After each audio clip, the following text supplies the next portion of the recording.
Hello guys, हम लोग हैं नॉर्थ बंगाल में। नॉर्थ बंगाल मतलब जो नॉर्थ साइड होता है वेस्ट बंगाल में। और यहाँ पे जो खासियत है वो है टी गार्डन। तो आज मैं आप लोगों को कुछ अनोखा दिखाने वाला हूँ। ये देखिए, आइए हम लोग घूम लेते हैं टी गार्डन।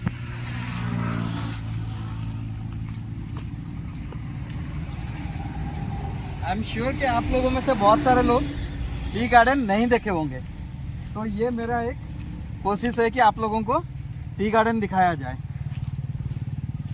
ये देखिए यहाँ के नज़ारे कैसे, कितना बढ़िया लग रहा है। जितना आप पास जा रहे हो और ज़्यादा अच्छा लग रहा है। मतलब यहाँ पे 10 एकड़ 20 एकड़ 30 एकड़ तो कुछ भी नहीं है, उससे ज़्यादा 100 एकड़ 200 एकड़ में भी टी का जो खेती है, चाय का जो खेती है वो किया गया है। ये देखिए,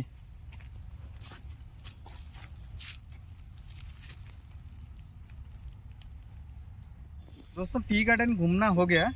अभी कर लेते हैं थोड़ा नॉलेज की बात।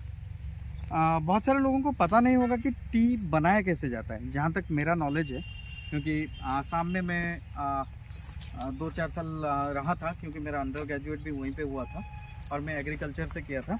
तो जहाँ तक मुझे मालूम है, पूरा तो स्पेसिफिक नॉलेज है नहीं, जहाँ तक मुझे मालूम है, ये जो आप देख पा रहे हैं, अगर ये देख पा रहे हैं तो इस चीज़ से होता है टी।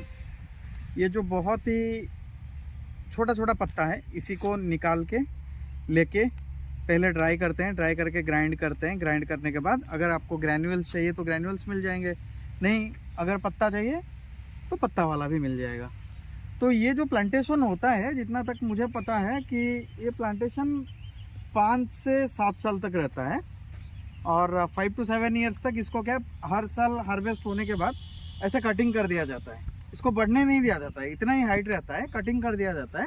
और कटिंग हो जाने के बाद इससे जो नया पत्ता है वो उग करके बाहर आता है। तो यही है कुछ जानकारी टी गार्डन का। आई होप कि आप लोगों को अच्छा लगा होगा। चलिए चलते हैं।